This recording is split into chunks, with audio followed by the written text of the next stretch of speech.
Good afternoon. Good afternoon, dear friends, journalists, international journalists, Central American, and Sika.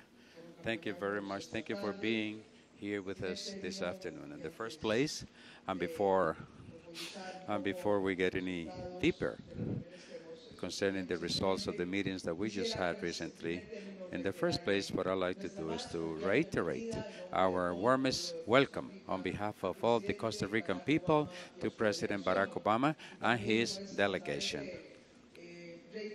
And also, I would like to reiterate on behalf of all Costa Ricans the uh, the feelings that we feel towards the United States of America. And I also wanted to thank you very much for the way so cordial and constructive in which we have been able to develop this afternoon issues, Mr. President, because I think that we have had very successful conversations in the bilateral meeting. It is my pleasure to report that precisely thanks to this open process of conversations that we have had, it is that we can explore new horizons, always trying to strengthen these all traditions based on the defense of values, of the essential values that have characterized the relationship between the United States and Costa Rica.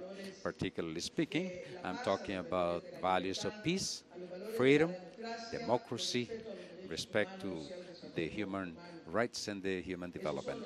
These are the values that we share, and these are the values on which we aspire to continue to develop the relationship between our two nations. The conversations that we have been very useful, and I and they have basically focused on six fundamental issues that reflect this rich diversity that characterizes the relationship between the two nations. We talked about institutional strengthening. We talked about the issues of international policy and the involvement, in particular, to which Costa Rica aspires in the international economic scenario. We also talked about the use of fundamental instruments in the relationship of the two nations, like CAFTA, for instance. We talked about an issue that is important, but it's not the one that defines our relationship, which is security.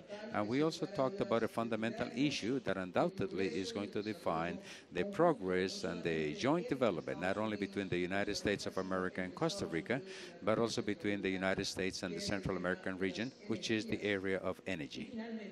And finally, of course, in our Costa Rican agenda, we included issues having to do with education, entrepreneurship, and innovation. And please allow me to briefly walk you through these six issues so that you can get to know which has been the central element in each of them. In the area of institutional strengthening, as you know, the government of the United States is promoting what is called an alliance of open governments that basically seeks to strengthen practices that are much more transparent and integral in everything that has to do with the exercise of institutions and public function.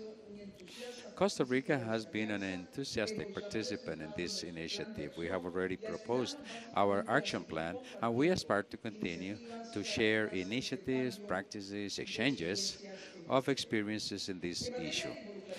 In the area of the involvement of Costa Rica in the economic global scenario and some of the issues of international policy, we have taken into account, we have used used this session to talk about the involvement of the United States in the area of fire weapons, and that together they have been able to get the approval in the recent meeting of the United Nations. Thank you very much, Mr. President, for having sponsored one of the treaties that is going to contribute the most to the peace in the world. In addition, I would like to recognize in particular the efforts of President Obama in the area in his own country in order to raise awareness concerning the regulation of fire weapons.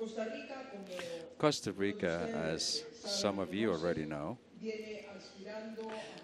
is trying to play a more protagonistic role especially in the area of global development. Costa Rica is a small economy, but it's a very open economy. It's a model of success, the insertion of global value chains with more and more competitive, attracting, uh, in the attraction of based on high technology. And being a middle income country, we are a country that is not seeking to get more aid. We basically want to have more opportunities to export what our people are producing. As we have said in the past, we either export the products that the people are able to produce or generate, or we're going to end up exporting our own people. And Costa Rica will continue to keep Costa Ricans in Costa Rica with better opportunities of economic growth and with better opportunities of welfare. And that is that the aspirations of Costa Rica include to be able to insert itself in the different fora where we will continue to widen the opportunities of trade, investment, and as a consequence, the opportunities to continue to generate employment and welfare in our country. To this extent, we have talked to President Obama about two important fora where Costa Rica aspires to be present. One is the alliance, the Trans-Pacific Alliance, the TPP, where the government of the United States and especially the Obama administration is playing an important leadership to the effect of closing this negotiation. And we would hope that Costa Rica will continue to be uh, the center of attention of the pioneer countries to be able to insert ourselves in the same initiative. And the other important forum where we have been trying to, where we have tried or we have given our best efforts is the Forum for the Cooperation and Development. Costa Rica wants to be there precisely because we want to continue to adopt the best possible practices in matters of development of public policy. In the area of the using of the CAFTA platform, as you know, this is going to be an issue, a regional issue, an issue of regional scope, but this becomes a bilateral issue to the extent that Costa Rica, the SICA, in Costa Rica, one of the economies that has taken the best advantage of the opportunities provided by the by the American market, we have become in the SICA framework the most important partner with the United States. Thanks to CAFTA, the countries in our region have increased the 70% the international trade. And what we basically seek is to be able to promote initiatives in the area of facilitation of trade. Concerning the area of security, this, as I mentioned before, is an obligated issue. As you know, Costa Rica considered this a fundamental issue, or has been considering this issue a fundamental one in recent years. We have been able to do well uh, facing common crime. We have been able to reduce the homicide rates significantly. We have been able to reduce the rates of violent crime thanks to an integral approach in the area of prevention and sanction, as well as the issues having to do with control. But we also have to admit that the issue of organized crime continues to be important uh, on the institutional stability and the integrity of our nations. Thus, we talked about this issue. We had a conversation about it. We reiterated the importance of keeping the levels of cooperation that we have had so far. But very particularly, we made the point on the efforts that are being displayed by the SICA countries as well as the United States government with the purpose of approaching the issue of organized crime and drug smuggling from a much more integral approach, a much more diverse approach, and not only through the instruments of war, thinking that we're going to be able to overcome this evil. A country like Costa Rica cannot go, of course, to war, but we have to take very seriously the strengthening of those mechanisms and those policies that would allow to prevent the entry of organized crime in our country. And therefore, In that sense, we are celebrating the efforts that we might be able to continue on doing in the matter of prevention of the consumption, with the matter of more opportunities for the younger communities of our country, in the subject of strengthening of the state of law, of the judicial independence, of the free press that might be able to carry out the necessary investigations and the accusations without having on them any effect or threat. The fifth point of the agenda was the subject regarding the energy. As it is well known also for Costa Rica, the energy subject has been a value from the point of view of its sustainable development. 90% of the energy that we consume comes from renewable sources. Nevertheless, Costa Rica, as well as the rest of Central America, have a very big challenge ahead of them from the point of view of the cost of this energy. If we do not solve this in the short midterm, this will have a tremendous weight on the levels of competitivity of our region.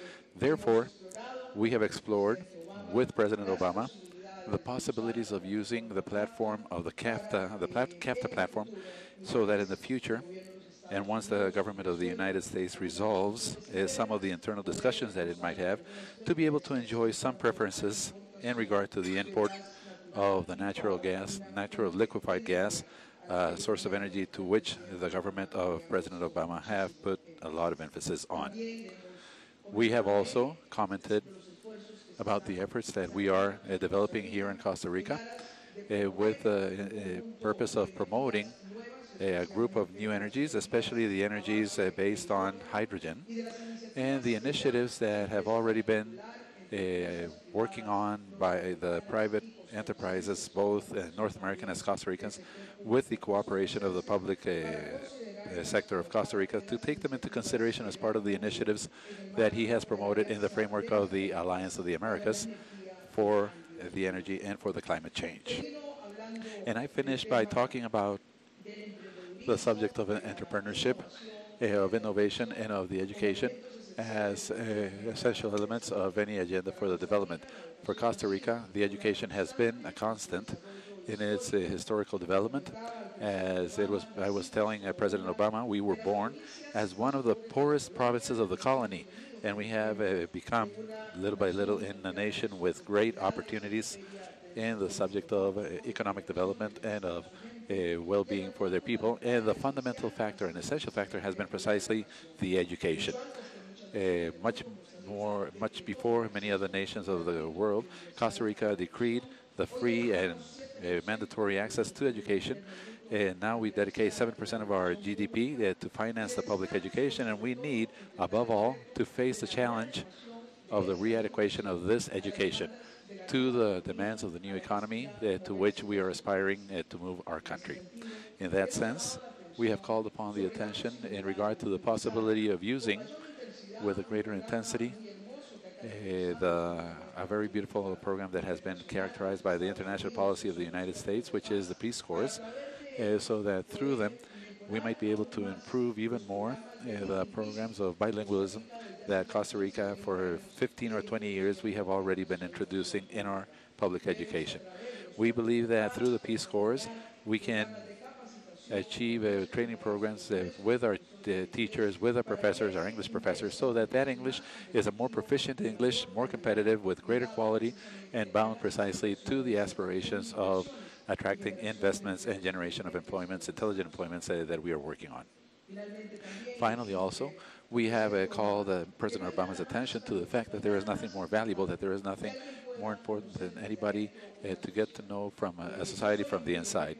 I am a true example precisely of the benefits of the scholarship programs that the United States in the past have offered the Central American region. As a matter of fact, and that is why we have made a summoning, so that we can continue on promoting those scholarship programs and intensify them, so that the youth of the Central American region, and of course of my country, can continue on also knowing or feeding not only of the knowledge of the best universities, of the quality of education of the United States, but also of the livelihood, the values that have characterized this great nation. So thank you very much, Mr. President Obama.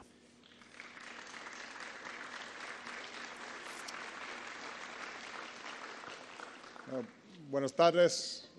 Thank you so much, President Chinchilla, for your kind words and for welcoming me here today. This is my first visit to Costa Rica, and even though it is a brief one, I can already tell the incredible spirit of the people, the natural beauty of the country.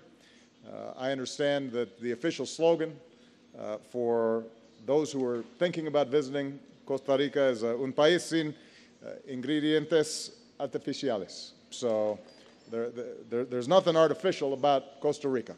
Everything's genuine. And that's certainly true about the friendship between our two countries. And President Chinchilla has been so gracious in her hospitality. We are very grateful to her. I want to thank publicly the wonderful school children who sang for us. And I noticed that, Madam President, you and I didn't sing. We didn't trust our voices, but we certainly enjoyed the spirit that those children delivered. You know, in the United States, we are so grateful for the contributions that Costa Ricans make to our country every day. You welcome many Americans as tourists, eco-tourists, and many others who've chosen to make Costa Rica a new home. This year, we're also marking the 50th anniversary of the Peace Corps here, including President John F. Kennedy's visit to Costa Rica and his vision for partnerships that advance development and democracy in the Americas. I had actually a chance during the bilateral meeting to see a photograph of President Kennedy at the same table that we were meeting at. It had been specially commissioned, and so it shows the long-standing ties between our two countries. And I'm here because Costa Rica is a great partner, not just regionally, but globally. Given Costa Rica's proud democratic traditions, we stand up together for democracy and justice and human rights in Central America and across the hemisphere. And I want to commend Costa Rica for your landmark law against the scourge of human trafficking. I'm proud to be here as you host World Press Freedom Day. So everybody from the American Press Corps, you should thank the people of Costa Rica for celebrating free speech and an independent press as essential pillars of our democracy. Costa Rica shows the benefits of trade that is free and fair. Over the last few years, under the Central American Free Trade Agreement, our trade with Costa Rica has doubled, creating more jobs for people in both of our countries. Our partnerships are creating more opportunities for small businesses and entrepreneurs, including young people and women. As I told President Chinchilla, the United States will continue to be your partner as Costa Rica modernizes its economy so that you're attracting more investment and creating even more trade and more jobs.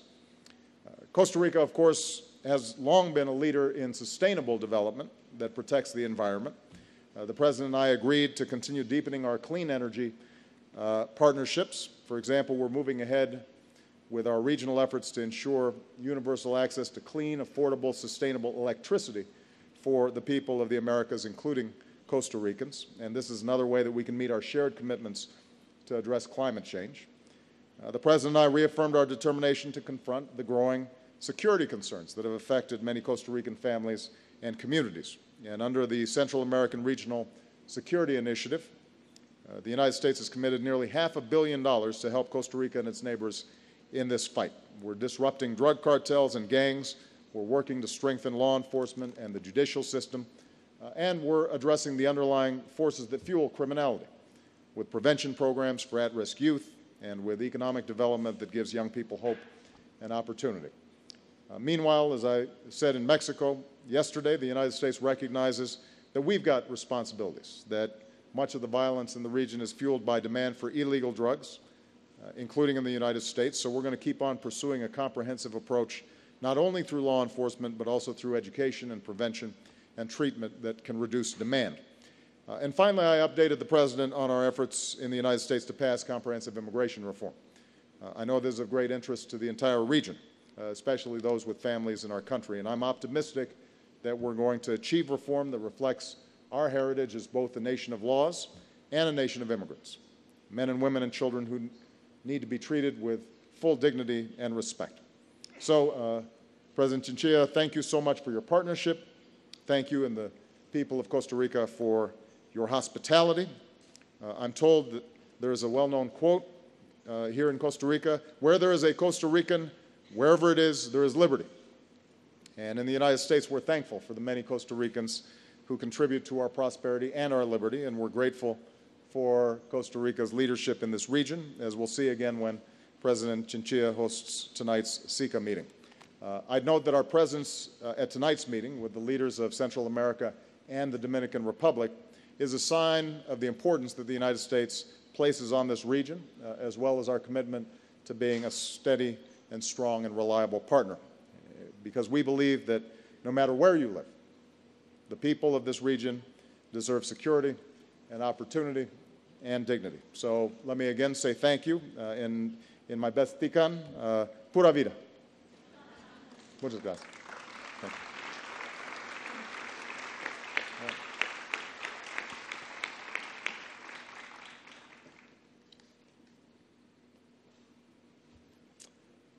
So I think we're going to go Costa Rican press first, and then I'll call on someone.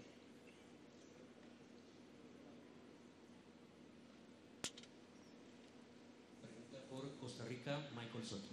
From the President of Costa Rica, Michael Jordan. Presidente Obama. Good afternoon, welcome, Mr. President Obama. The policy of the United States for Central America has centered on drug smuggling and organized crime. Don't you think, both presidents, that the time has come to improve our relationships and go on to an agenda that, apart from security, we have subjects of the social aspect, education, and health? And my second question would be, if we're going to be supporting Costa Rica and subjects that were presented today in the organisms of the SICA. So thank you and welcome. Well, thank you very much. First of all, I completely agree with you, and I've tried to emphasize this throughout my trip. So much of the focus ends up being on security, and we understand that in the absence of security, it's very hard to develop. But we also have to recognize that problems like narco-trafficking arise in part when a country is vulnerable because of poverty, because of institutions that are not working for the people, because young people don't see a brighter future ahead. And so what President Chinchilla and I spoke extensively about are initiatives like education, institution building and capacity, trying to create greater economic opportunity, because the stronger the economies and the institutions for legitimate, for individuals who are seeking legitimate careers, the more those are there, then the less powerful these narco-trafficking operations are going to be. And so not only are we interested in promoting trade and highlighting the already extensive trade that we're doing, but we also want to see how can we build on the successes to improve education, even in our strategies to fight narco-trafficking. We've, for example, helped to finance youth centers that can give young people a different vision for their futures. We consider that to be part of our overall effort. So it can't just be law enforcement. It also has to be human development, inclusive economic development. We've got to make sure that everybody feels opportunity. Now, even if a country is doing well, the scourge of drugs and drug trafficking will still be there, and there still needs to be a strong law enforcement component. But we can do better than we're currently doing, and I know that President Chinchilla has taken a great interest here in Costa Rica around these human development issues. As far as the issues that you mentioned around international organizations, as I indicated earlier, Costa Rica has shown itself to be a world leader and model around free trade, freedom of the press, democracy, respect for human rights, and that makes it an outstanding candidate for membership in the OECD, for example. And so we will expect that we'll continue to support Costa Rica in expanding its influence.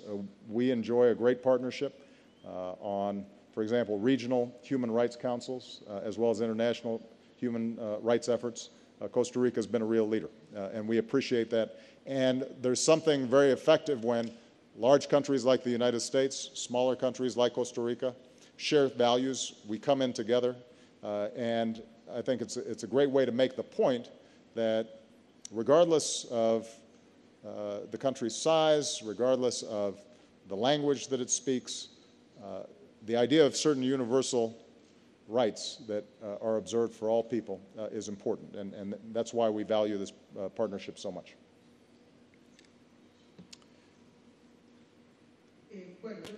Well, I'm just going to add a couple of comments, and I think that it seems to me that I should start by thanking President Obama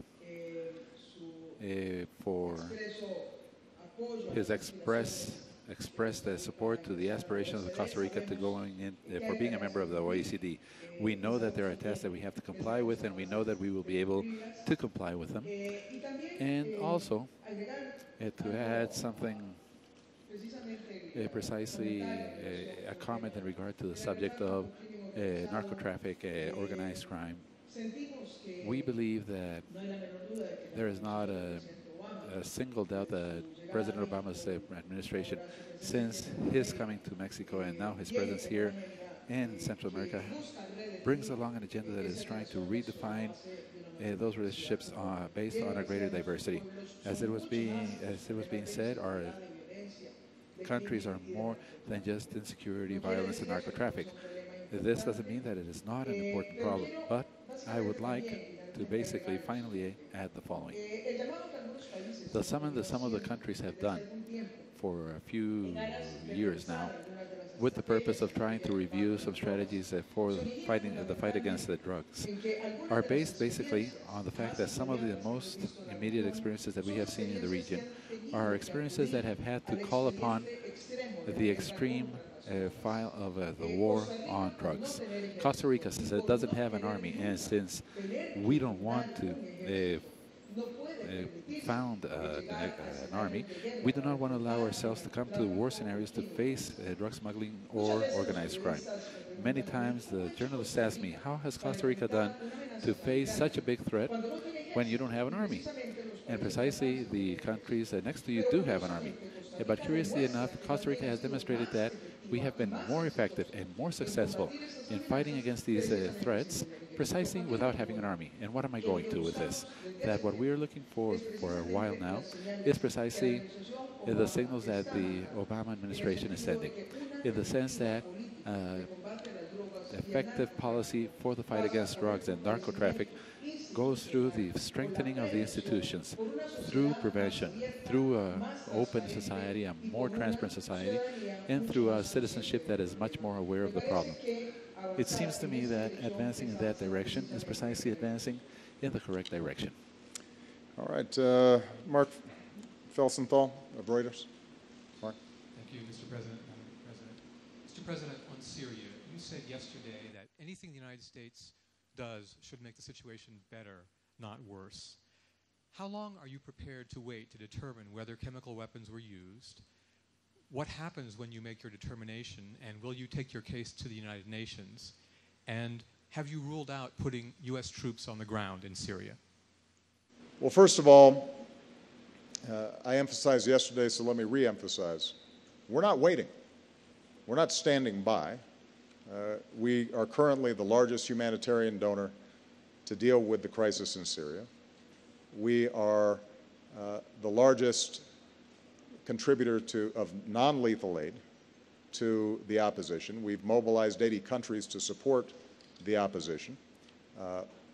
We are working to apply every pressure point that we can on Syria, working with our international partners. And so we are actively engaged on a day-to-day basis to try to deal with this crisis and to restore a Syria that is respectful of the rights and aspirations of the Syrian people. Now, as I've said before, if, in fact, we see strong evidence that we can present and that allows us to say that the Syrian military and the Syrian government is using chemical weapons, then that is a game changer for us, because not only is there the prospect of widespread use of chemical weapons inside of Syria, but there's a possibility that it lands in the hands of organizations like Hezbollah. We have evidence that chemical weapons have been used. We don't know when, where, or how they were used. We are initiating on our own to investigate and get a better handle on the facts inside of Syria. We're also working with the international community and our partners to try to get a better handle on what's happening. And we've already gone to the United Nations to say we want a full-blown investigation inside of Syria. So far, for unsurprising reasons, President Assad has resisted. We will stay on this. Now, if in fact there is the kind of systematic use of chemical weapons inside of Syria, we expect that we're going to get additional further evidence. And at that point, absolutely, we will present that to the international community, because I think this is, again, not just an American problem, this is a world problem. There are international rules and protocols and norms and ethics, and when it comes to using chemical weapons, the entire world should be concerned. Now, in terms of what that means in terms of American action, keep in mind, we're already taking a whole range of actions. We're going to continue to take a whole range of actions. Separate and apart from the chemical weapon use, we've got tens of thousands of people who are being killed inside of Syria, and we want to see that stop for humanitarian reasons, but also for strategic reasons. But in terms of any additional steps that we take, it's going to be based on, number one, the facts on the ground. Number two, it's going to be based on what's in the interest of the American people and our national security. And as President of the United States, I'm going to make those decisions based on the best evidence and after careful consultation. Because when we rush into things, when we leap before we look, then not only do we pay a price, but oftentimes we see unintended consequences on the ground. So it's important for us to do it right. And that's exactly what we're doing right now. Okay.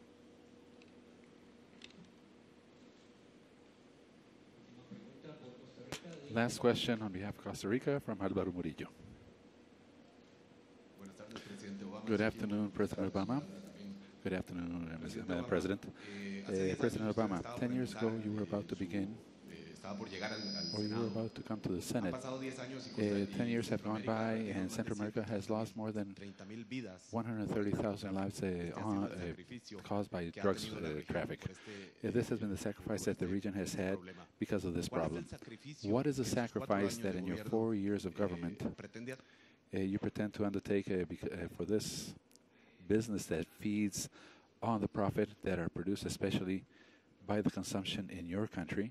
And if the United States also believes that the best option is to use warships to be able to survey or keep a watch on the seas, on the joint anti-narcotic drug war.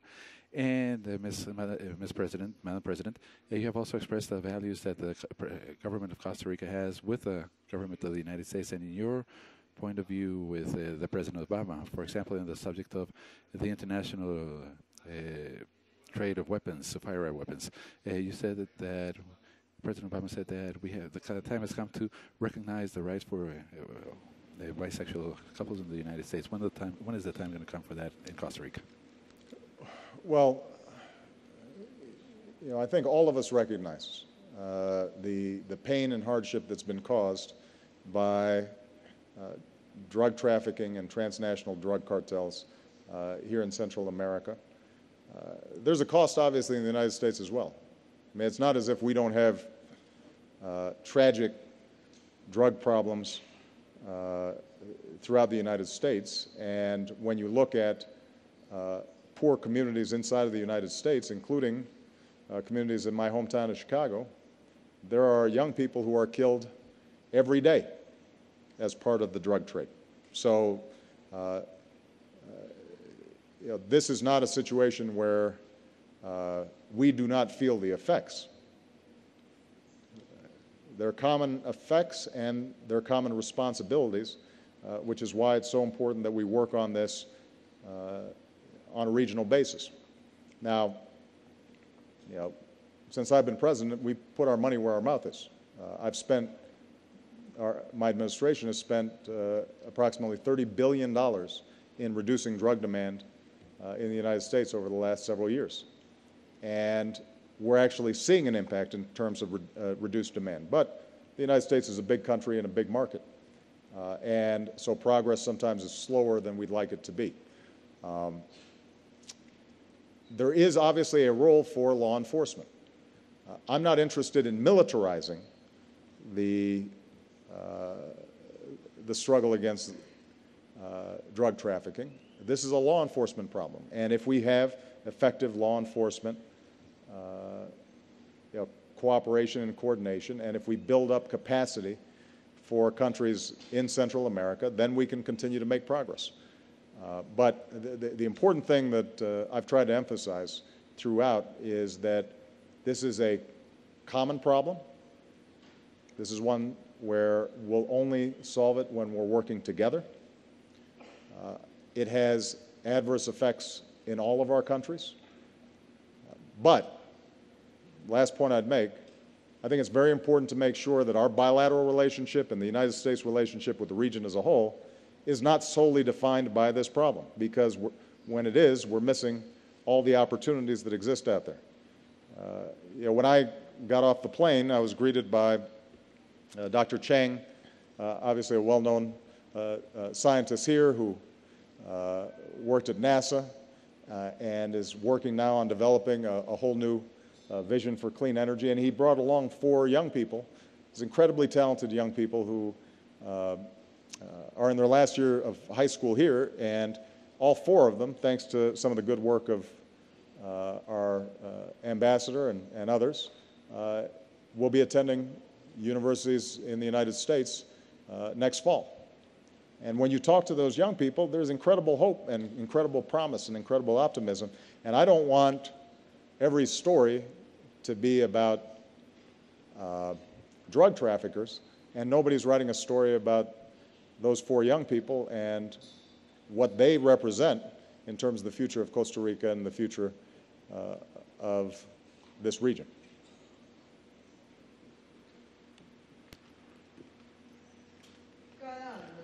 Every nation or every society has its own way of evolving towards the responses that have to be provided to the different demands of the social groups and of the different collectiveness that a country might have. And when we analyze the evolution of the different nations, we see how some of them have advanced a little more acceleratedly into subjects maybe of commitment towards the environment, in subjects, for example, for the control of some important aspects in the subject of protection of human life, like, for example, the subject of the control of fire weapons, and others are advancing furthermore in the recognition of certain rights, among them, like the one that you have mentioned, the rights of the couples of the same sex. The important thing, Alvaro, is that we cannot simply pass on or go beyond the rhythm or the evolution of the debates from one nation to another. Each one of the nations has its own rhythm. The important thing here, I believe, is what is and what is worth here, is that in Costa Rica, in the framework precisely of democracy that has characterized us, the debate has to be an open debate, a live debate, an active debate, a debate like the one that I have been qualifying it, that has to take place with the greatest of the respect without putting stigmas on the different positions that are proper to the debates that take place in a democracy. And only the mature, ripened, seasoned debate will end up giving the result that will have to be given where it has to be given, which is inside the parliament. So it seems to me that that is what is important, that the debate in Costa Rica is an open debate, a free debate, and that has to continue as a debate without restrictions. That is why I have advocated on reinstated opportunities in my recent report to the nation that this is a dialogue that has been faced sometimes inconveniently on some positions that take sides. And as long as this is faced in this way, I think that the advancement is going to be very slow. I hope and I trust that the debate might really be much more balanced, much more mature dialogue without putting stigmas on it, and that this might eventually generate a decision in the Congress of the Republic. Okay. Last question, Lisa Lehrer. Thank you, Mr. President. Senator Leahy is pushing for a vote on recognizing same-sex couples as part of the immigration bill. Are you concerned at all that that could undermine success of the package? And given that you've made a point throughout your presidency to make clear that you don't think LGBT Americans should be treated any differently, will you sign a bill that would do exactly that? And for you, Madam President, is there any concern that by creating more stringent immigration standards, it could hamper the ability of Costa Ricans to immigrate to the U.S.? Thanks. Lisa, I hope you don't mind, before I answer your question, I want to get back to Mark because I realized that there was one clause in your question. Sometimes you guys have a lot of clauses in your question that I didn't specifically answer, and I didn't want anybody to extrapolate from that. You asked about boots on the ground and whether we've ruled boots out on the ground in Syria. As a general rule, I don't rule things out as commander-in-chief because circumstances change, and you want to make sure that I always have the full power of the United States at our disposal to meet American national security interests. Having said that, I do not foresee a scenario in which boots on the ground in Syria, American boots on the ground in Syria, would not only be good for America, but also would be good for Syria. And by the way, when I consult with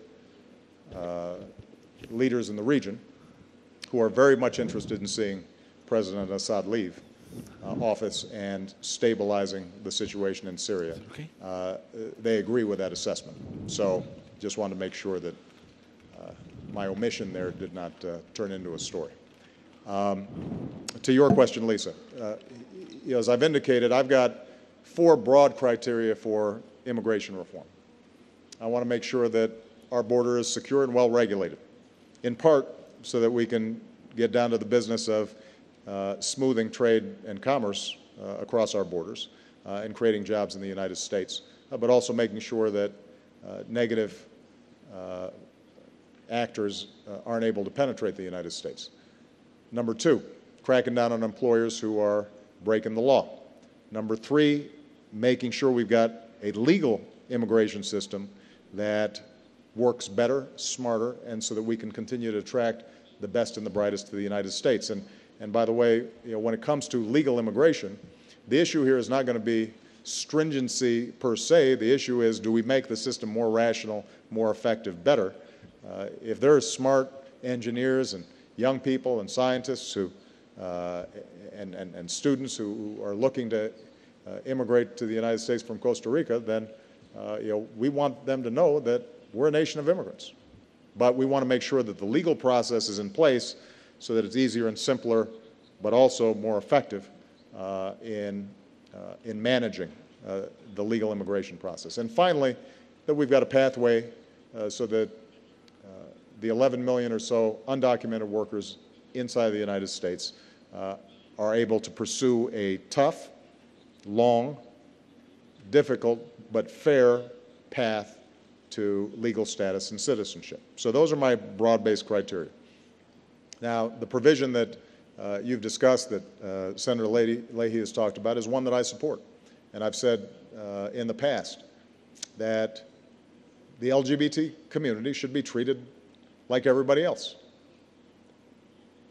That's, to me, the essential core principle behind our founding documents, the idea that we're all created equal and that we're equal before the law, and it's applied fairly to everybody.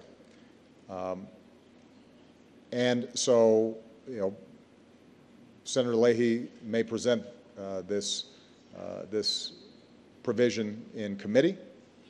It may be presented on the floor. It will be one of many amendments and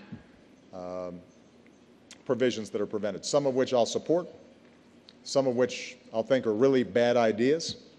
And I think that the general principle for me is, are we advancing, are we improving the immigration system? Because ultimately this is an immigration bill. And we'll evaluate the end product. I think it's premature for me to start talking about what I will or will not do before I get a final product, since the road is going to be long and bumpy before I finally see an actual bill on my desk. But I can tell you, I think that the provision is the right thing to do. I can also tell you that I'm not going to get everything I want in this bill. Republicans are not going to get everything that they want in this bill. But if we keep focused on what our main aim is here, which is creating a smart, effective immigration system that allows us to be a nation of laws and a nation of immigrants, then we're going to be in a position to not only improve our economy and what's happening inside the United States, we're going to, I think, have a much stronger relationship with the region, and that's going to help enhance our economy and jobs and our growth over the long term. And last point I'll make, as is true with every bill, if there are things that end up being left out in this bill or things that I want to take out of a bill, but if it's meeting those core criteria around a comprehensive immigration bill that I'm looking for, well, then we go back at it and we fix what's not there, and we we continually improve what's been presented. I think that this comprehensive immigration bill has the opportunity to do something historic that we have not done in decades.